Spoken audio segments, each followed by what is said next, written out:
Because the Jews in the synagogue deoarece evreii din acea sinagogă were there because they isolated themselves from Athens. erau acolo pentru că ei s-au izolat de Atena. It's kind of a strange connection to the church. Nu? Și e ca o conexie între asta ciudată a So bisericii. oftentimes in our cities, Adesea în orașele noastre, people go to church to get away from their city oamenii merg la biserică ca să scape de orașul lor, rather than to engage their city. degrabă decât să aducă cumva, să meargă în oraș. So why would Paul go to the synagogue if he cared about the city? Deci, de ce s-ar duce Pavel la sinagogă dacă îi păsa de oraș? This is what I call our first space. Și asta eu aș numi prima noastră zonă, primul nostru spațiu. The first space is a place where we feel comfortable, Prima zonă este zona de confort, where people look like us, unde oamenii arată ca și noi, talk like us, vorbesc ca și noi, think like us, gândesc ca și noi, believe like us. cred ca și noi. And what happens in the church Și ce se întâmplă în biserică is that we feel like we have home field advantage. este că avem avantajul jocului pe teren propriu. Do you know what home field advantage is? I just translated that. I'm asking you. Yeah, I know. I know, so ask them. Știți ce înseamnă avantajul terenului propriu? Da, See, we're having a conversation with them. acum conversăm cu voi. Because I love football. Îmi place fotbal. And I love Barcelona. Îmi place Barcelona, iubesc echipa Barcelona. But I'm torn because I also love PSG. Dar sunt așa un pic dihotomic, iubesc și PSG-ul.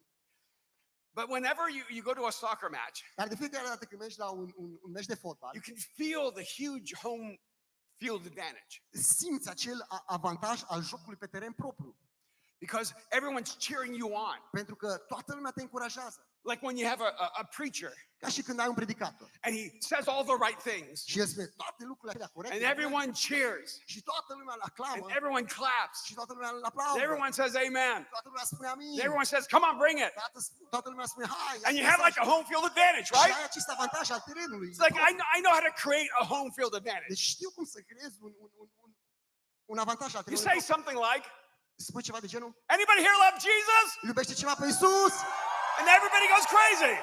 E cineva nebun aici? He loves him more. El iubește mai mult. And in fact, one time we invited this guest La un dat am avut un invitat la noi, to come to our church at Mosaic. la biserică la Mosaic. And she got, the first thing she said when she got on stage, Și primul lucru pe care ea l-a spus când a ajuns pe platformă, because if you love Jesus, would you just give a shout of praise? dacă îl iubești pe Iisus, înați un strigă de bucurie. And she didn't realize in our church, we're full of atheists and agnostics and Buddhists and Muslims and Hindus. Și nu și-a dat seama că biserica noastră era plină de ateiști, agnostici, budiști, hinduși. One more. Hindus, Muslims, Hinduși, musulmani, Buddhists, budiști, agnostics, and atheists. agnostici, atei. All right, well done. Give him a hand. Ok. Aleluia.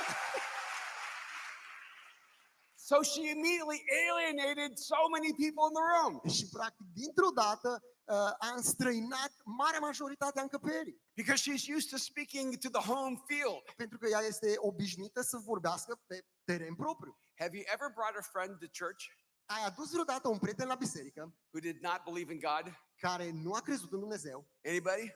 A adus cineva pe cineva? And you start feeling anxious because you know how they're experiencing it? Și începe așa să te simți cumva Anxiety. Anxiety.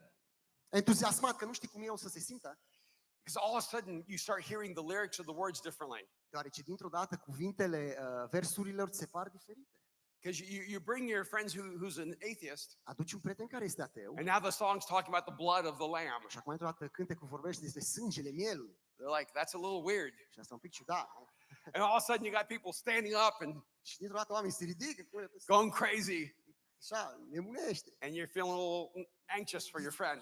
Te simți așa un pic stingher pentru prietenul tău. Anybody ever experienced that? Ați experimentat asta, nu? And you know why most of you have not experienced it? Și știți de ce majoritatea nu ați experimentat-o? Because you would never bring your unbelieving friend to church. Pentru că nu ți-aduci prietenul necredincios la biserică. Because you know they wouldn't fit there. Pentru că știi că nu s-ar potrivi acolo. When I was new in my faith, Când eram nou în credință and people say, yeah, but worship is intimate. și oamenii spuneau, da, dar închinarea este intimă. I said, yeah, it feels like you're walking on two people making out.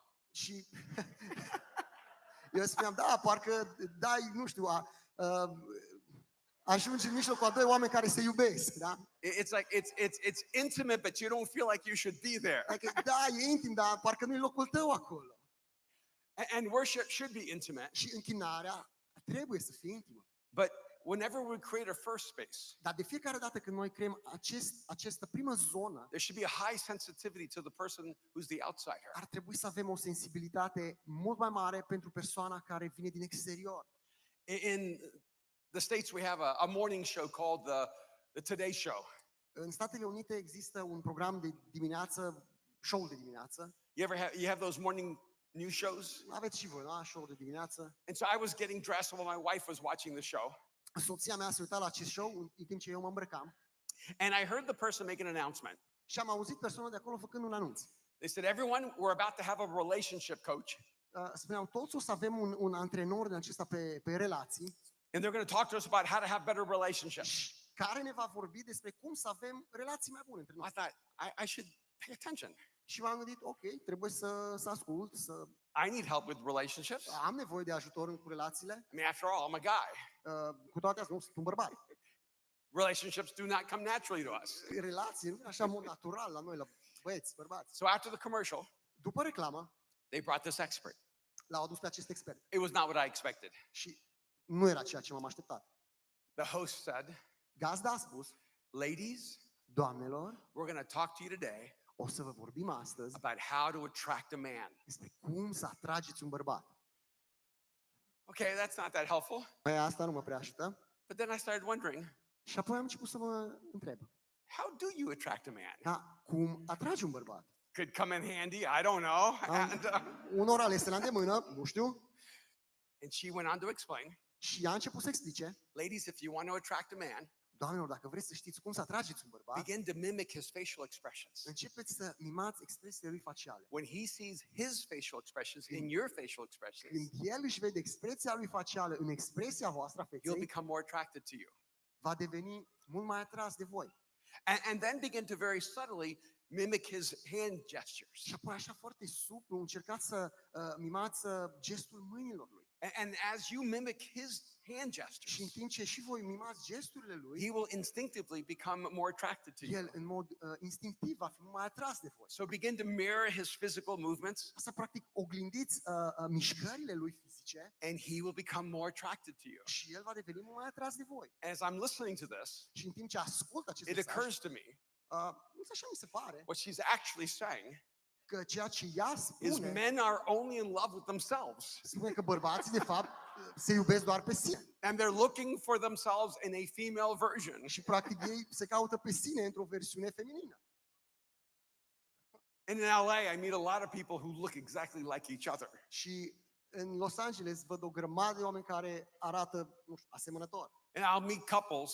Întâlnesc cupluri I say, is this your sister? și spun, este sora ta? No, it's my girlfriend. Nu, e prietena mea. But in LA, you have to follow it up. Dar în Los Angeles trebuie să ții pasul. So is she your sister? Și el spune, e sora ta, nu? Because they look exactly the same. Pentru că arată la fel. See, that's what happens in the church. Același lucru se întâmplă și în biserică. We look for people who look just like us. Vezi? Noi căutăm oameni care arată exact ca și noi. And the more they agree with us, Și cu cât mai mult ei sunt de acord cu noi, the more we like them. cu atât mai mult ne place de ei. You ever met someone you liked right away? Ai întâlnit pe cineva pe care l-ai plăcut așa, instant? It's just something about him I really like. Nu știu, ceva cu privire la ea care îmi place. But there's something about her that I just really E like. ceva cu privire la ea care chiar îmi place. When you meet someone you like right away, Când întâlnești pe cineva care îți place din prima, it's because they're just like you. este pentru că ei sunt exact ca și tine. Oh, that person's awesome. Și persoana e incredibilă. Because I'm awesome. Pentru că eu sunt And incredibil. they're just like me. Și sunt exact ca și mine. And then when you meet that person you don't like, Și apoi când întâlnești acea persoană pe care you ever îți just meet that place, person, you don't even know why, but you don't really like them? și întâlnești acea persoană care nu știi de ce, dar practic nu-ți place. There's just something about them that irritates me. Ai ceva cu privire la ei care mă irită. The reason you don't like them Motivul pentru care nu-i place is that they're not like you. este pentru că nu sunt ca și tine. And what's happened across the church, across the world, Și în întreaga biserică, dar în întreaga lume, is that our churches are full of people just like us.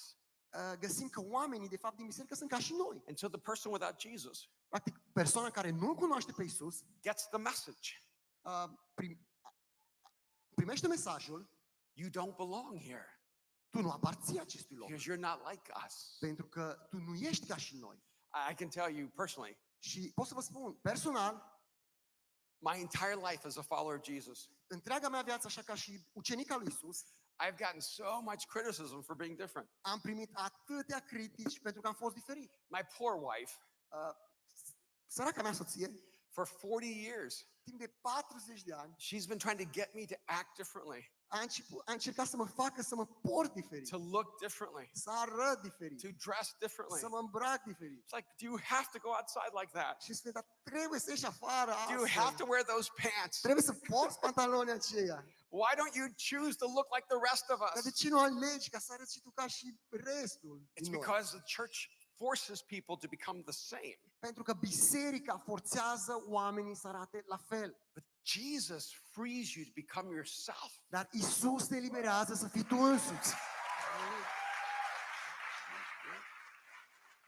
We need to create a first space Și trebuie să creăm o primă zonă that's not closed to the outsider, care nu este închisă celor din but exterior. people know they belong even if they don't believe. O zonă în care oamenii să creadă, să poată That aparține, they chiar can- dacă nu cred. They can be with us Să even poată if they don't fi cu agree with noi, us. chiar dacă nu sunt de acord cu noi. Paul went to the synagogue first Pavel s-a dus mai întâi în sinagogă, because he was a Jew. deoarece era evreu. He felt comfortable there. Se simțea confortabil acolo. One of the things I love about our community in LA Ce îmi place cu privire la comunitatea noastră din Los Angeles is that every single time we come together, este că de fiecare dată când ne adunăm, there are people who believe in Jesus sunt oameni care cred în and Isus people who do not even believe in God. și oameni care nici măcar nu cred în Dumnezeu. We have Muslims there all the time. Avem musulmani acolo mereu, We have Buddhists all the time. avem budiști mereu We acolo, have Hindus there. avem hinduși We acolo, even have people from that religion called Christianity. putem avea și oameni din altă religie numită creștinism. And they all come together. Și toți se adună împreună. And we've learned how to love each other even when we don't agree with each Și other. învățăm să ne iubim, chiar și atunci când nu suntem de acord în toate lucrurile. The day before I came here, Cu o zi înainte să vin aici, I was at a huge soccer event in LA. am fost la un meci de fotbal mare în Los Angeles. We have a new soccer team called LAFC. Avem o nouă echipă de fotbal numită LAFC So they asked me to speak at their first event. și mi-au cerut să vorbesc la primul lor meci. And after I spoke, După ce am vorbit, one of the owners ran up to me, unul din proprietarii echipei a fugit la mine and she is an Orthodox Jewish woman. și ea este o femeie evreică ortodoxă. And she was so proud Și a fost așa de mândră. because I was telling my whole table of owners, Ea spunea, ziceam tuturor proprietarilor, colegilor mei proprietari, that's my pastor, that's my pastor. acesta e pastorul meu, acesta e And pastorul they said, meu. but we thought you were a Jew.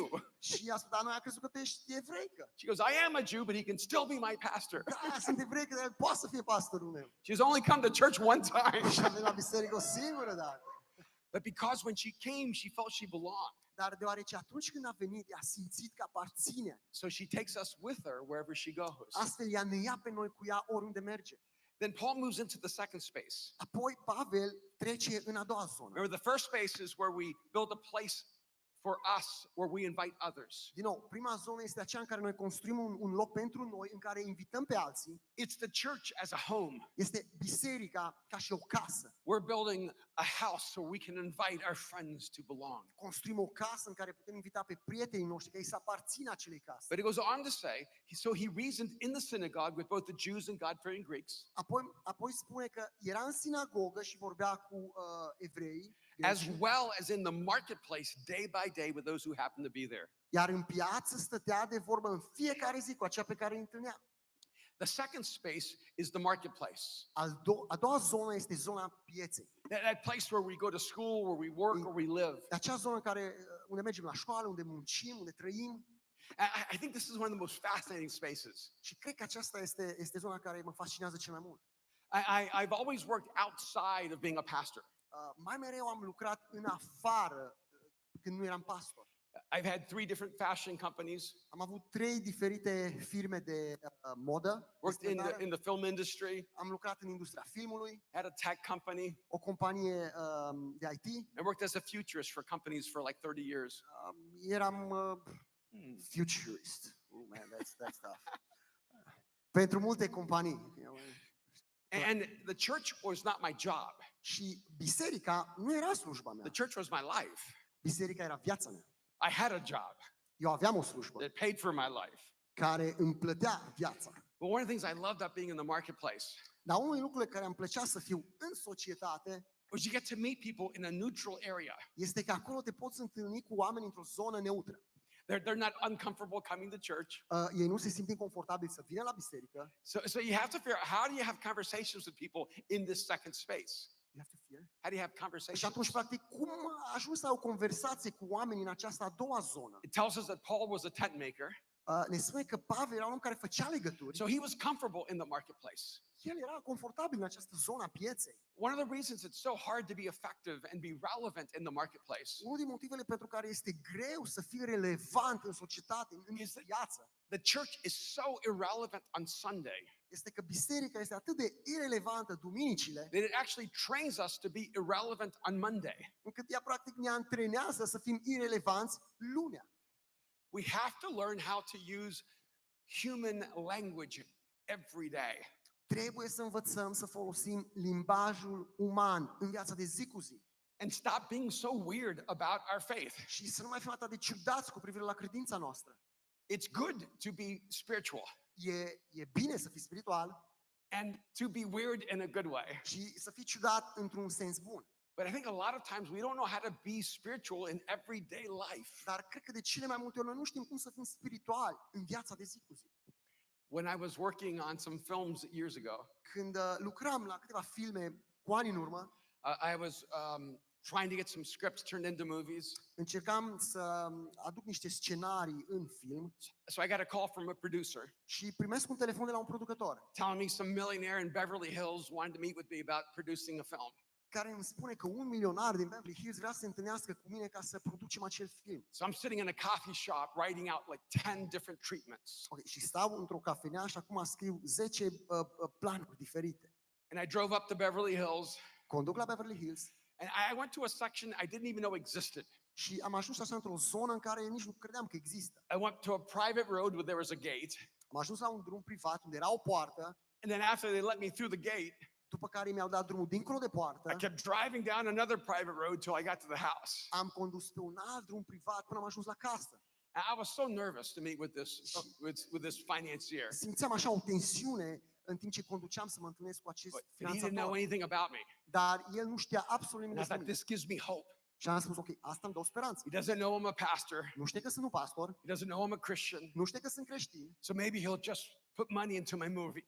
poate că va da bani în filmul acesta. Because every time I would present a movie idea, Deoarece de fiecare dată când prezentam o idee despre un film, they say, no, this movie isn't going to work. ei îmi spuneau, "Bă, filmul ăsta nu o să meargă. We need a Christian movie, not an artist movie. Ne trebuie un film creștin, nu unul artistic. We want you to help us sell movies to Christians. Vrem ca tu să ne ajuți să vindem filme creștine. So now I want to create like really cool movies. Și eu spuneam, dar vreau să fac filme dintre alea chiar tare. They say Christians don't want good movies. Și îi spuneau, dar creștinii nu vor filme bune. They want Christian movies. Ei vreau filme creștine. So that maybe this guy, since he doesn't know I'm a Christian, Și atunci mă gândeam, poate tipul ăsta care nu știe că sunt creștin, will finance one of my more crazy ideas. va finanța o idee de asta nebunească de-a mea. So I had a little prayer before I went in. Am făcut o rugăciune mică înainte să intru la el. I said, God, I hope you're okay with this, but I'm not going to mention you in the room. Și am spus, Doamne, sper că ești de acord cu asta, dar n-am să amintesc de tine în cameră. I was like asking Jesus to wait outside Și cumva îi spuneam lui Iisus să aștepte afară, because you keep ruining my career. pentru că îmi strici cariera. You ever get nervous to take Jesus with you into the marketplace? Ești nervos când mergi cu Iisus în societate, Because nu? he doesn't know how to act. Pentru că parcă Iisus nu știe cum să se comporte. So I go into this room Și ajung în acea cameră. and this billionaire walks in. Acest miliardar intră. He wasn't kind or warm. Nu era neapărat plăcut, în mod amabil. He goes, I got 45 minutes. Spune, fii atent, am 45 de minute, Go. dai drumul. So I didn't say anything N-am spus nimic, because I was paralyzed. pentru că eram paralizat. And one of the producers started pitching my movie. Și unul din producători începea să dea lucruri din film. Să Then spună his despre- producer started pitching my movies. Și apoi producătorii lui întrebau despre Then he film looked at me and he goes, well, what do you have to say? și se uită la mine și spune, dar tu ce ai de spus? I said, well, it's good to meet you. Mă bucur să te întâlnesc, I'm a Latino. eu sunt un latin And my family always either eats together first și familia mea fie mereu mănâncă împreună, or we bring gifts. fie ne facem cadouri. Since you don't have time to eat, Pentru că n-ai timp să stăm la masă, here are some gifts. uite câteva daruri. I brought a box of some of my old material. am adus o cutie cu câteva din lucrările mele mai vechi, books and films and different things. cărți, filme, lucruri diverse. He looked inside, he pulled one out. Se uită înăuntru și trage una de acolo. Goes, tell me about this one. Spune despre asta. No, not that one. Zic, nu aia. That's for later. Aia pe mai târziu. No, tell me about this one. Nu spune despre asta. Well, that's a film about Asta e un film despre where Solomon says unde Solomon spune there's nothing new under the sun. că nu este nimic nou sub soare.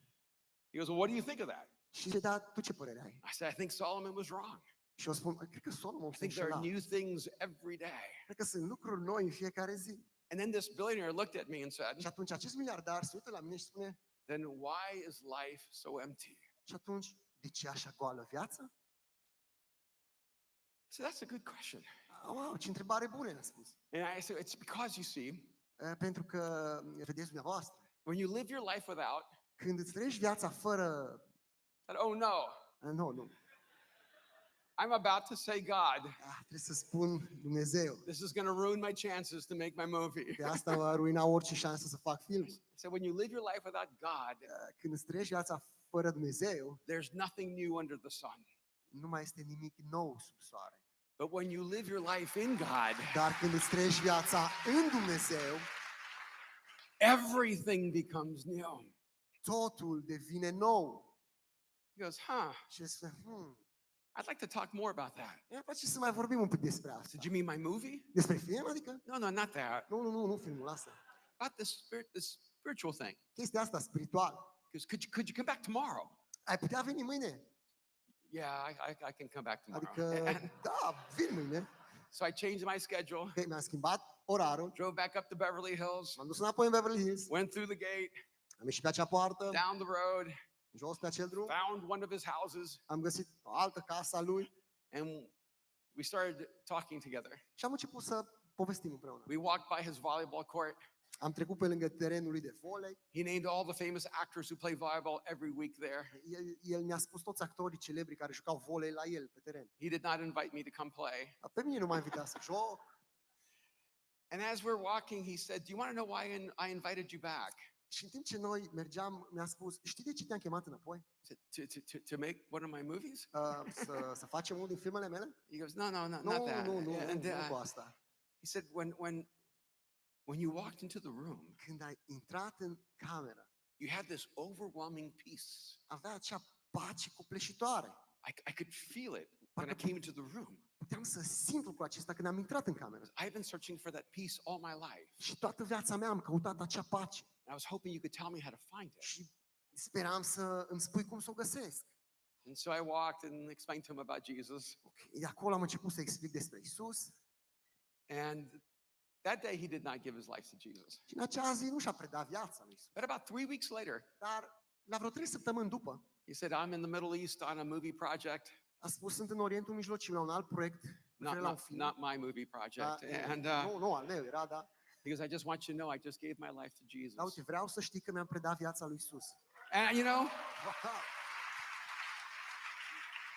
one of the things I found is that if you are fully alive Și unul din lucrurile care mi-am dat seama este că dacă ești viu cu adevărat and you step into the market space, și pășești, intri în acea zonă, în societate, God will reveal himself to others in the second space of your life. Dumnezeu se va arăta celorlalți în această a doua zonă a vieții tale. But you have to make a commitment to be the best of yourself. Dar trebuie să iei un angajament să fii cel mai bun care poți tu fi. Get to work first. Fă munca mai întâi, fă Be treaba the mai last întâi. one to leave. Fii ultimul care pleacă de acolo. Give your best every day.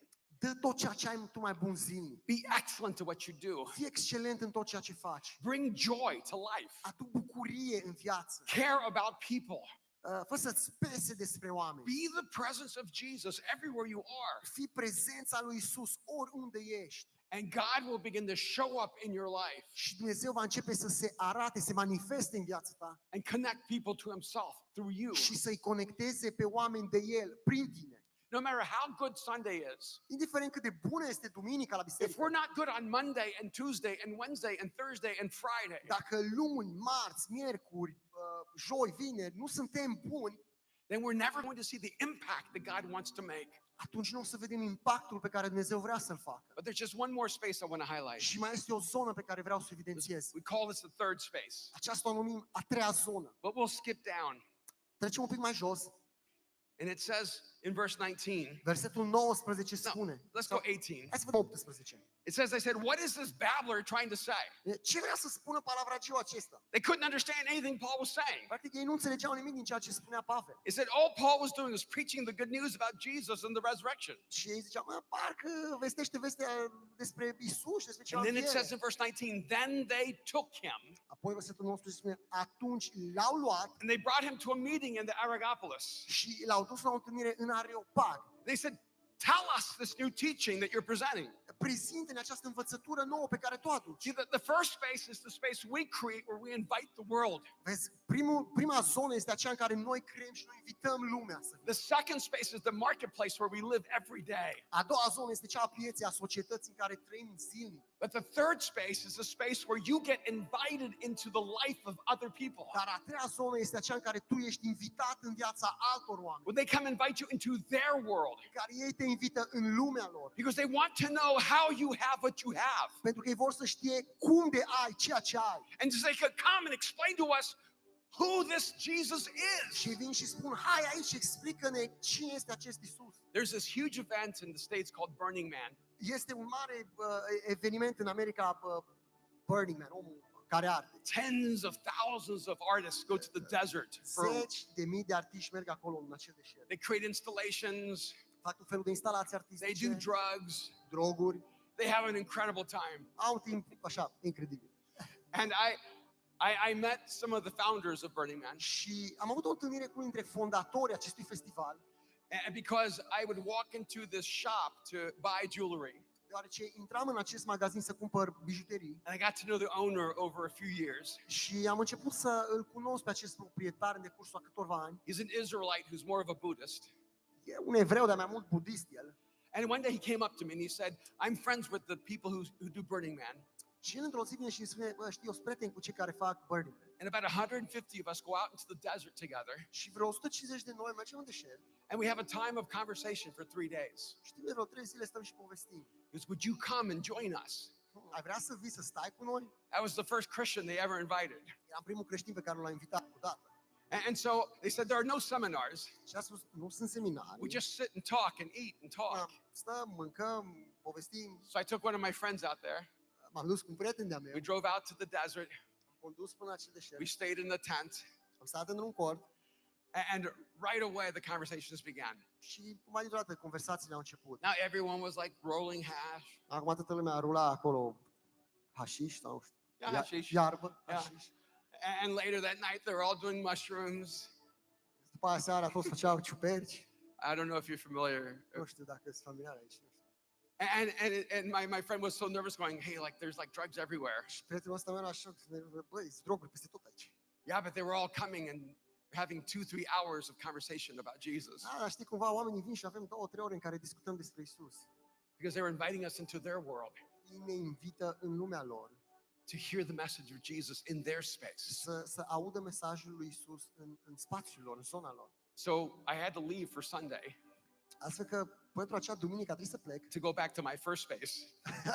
la primul meu context, în prima zonă. So I was trying to sneak out so they wouldn't see me. Da, și cum încercam să mă furișez, să nu mă vadă. And one of the guys yells my name. Și unul dintre ei îmi strigă numele. Erwin! Erwin! Because everyone at that camp knew I was coming. Pentru că toți de ce tabără știau că vin. Because my Jewish friend who's a Buddhist told everyone about me. Deoarece acel prieten al meu evreu care era budist le-a spus tuturor despre mine. He's like this God guy. Deci e tipul ăsta așa cu Dumnezeu. And I went and found this guy who was yelling at me. Și apoi m-am dus, l-am găsit acel tip care And he had a necklace from I think the first Burning Man. Și aveam așa un colier de la prima ediție a Because at festivalului. the end they set the Burning Man on fire. Pentru că ei la final dau foc acele instalații And he had a stone from the original fire. și avea așa o piatră din focul acela. And I asked him, that's a beautiful necklace. Și a spus, e un colier fain. What does it symbolize? Ce simbolizează? He told me what it was from Burning Man. Mi-a spus ceea ce era de la acel festival And he took it off his head and he put it on mine. și l-a dat jos și mi l-a pus mie.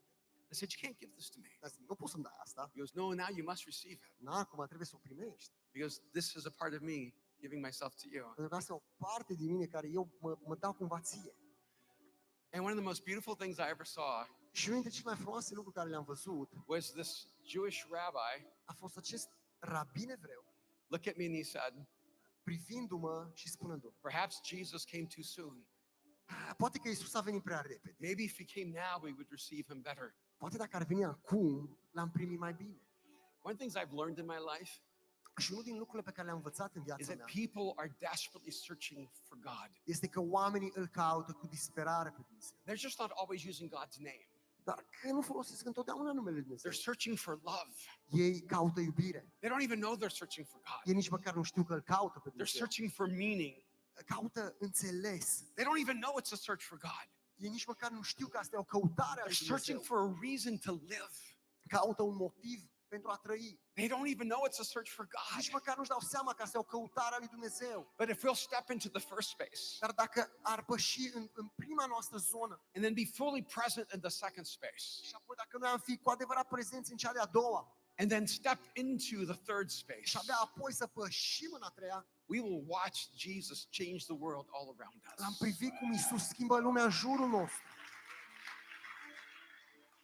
So let's stop conforming to the expectations of the past. Și atunci hai cumva să încetăm să ne mai conformăm așteptărilor trecutului Let Jesus set you free to be exactly who you're supposed to și be. lasă-L pe Iisus să te elibereze, să fii exact ceea ce El vrea ca tu să fii. Paul went to a city called Athens, Pavel s-a dus la acel oraș, Atena, named after the Greek goddess numit Athena. după acea zeiță grecească Atena. He went to a mount called Mars Hill, A fost pe dealul lui Marte, named after the Greek god of war, Mars, numit după zeul războiului Marte.